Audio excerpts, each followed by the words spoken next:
நேற்று எல்லாருமே நீங்கள் ப்ரிவியூ ஷோ பார்த்தீங்க. அங்கே ப்ரிவியூ ஷோவில் நானும் இருந்தேன். ஸோ நம்ம டீமும் பார்த்தாங்க, ரொம்ப என்ஜாய் பண்ணீங்க, பயங்கரமாக சிரிச்சு. உங்களுடைய அந்த நேற்று போட்டு அந்த ப்ரெஷ் ஷோவுடைய ஒரு வைப்பு தான் நீங்கள்லாம் சப்போர்ட் பண்ணது. இன்றைக்கி தேட்டரில் ஆடியன்ஸு எல்லா தேட்டருமே நல்லா ஃபுல்லாக போயிட்டுருக்கு, பார்த்து என்ஜாய் பண்ணிட்டு இருக்காங்க. ஃபஸ்ட்டு ப்ரொடியூசருடைய முகத்தில் ஒரு சிரிப்பு இருக்குது. ஸோ அது இருந்தாலே ரொம்ப ஹாப்பி. ஸோ இப்படி ஒரு நல்ல படத்தை கொடுத்த சுஷ்மிதா அன்புச்செழியன் அவர்களுக்கு என்னுடைய மனமார்ந்த நன்றி தெரிவிச்சுக்கிறேன். மற்றும் என்னுடைய நடித்த ஹீரோயின், என்னுடைய டைரக்டர், கேமராமேன், அப்புறம் கோ ஆர்டிஸ்ட் எல்லாருக்குமே என்னுடைய மனமார்ந்த நன்றி. ஸோ அதான் தேட்டருக்கு வந்து பார்க்கலாம் 2 மணி நேரம் ஜாலியாக இந்த படத்தை. எல்லாருக்குமே லைஃப்பில் வந்து ஒரு கடன் பிரச்சனை இருக்கும். அந்த கடன் பிரச்சனை பற்றின ஒரு படம் தான் இது.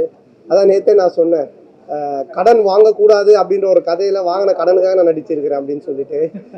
ஸோ வந்துட்டு ரொம்ப ஜாலியாக ட்ரீட் பண்ணியிருக்காங்க டைரக்டர் அண்ட் ரைட்டர் அவங்க எல்லாருமே. 2 hours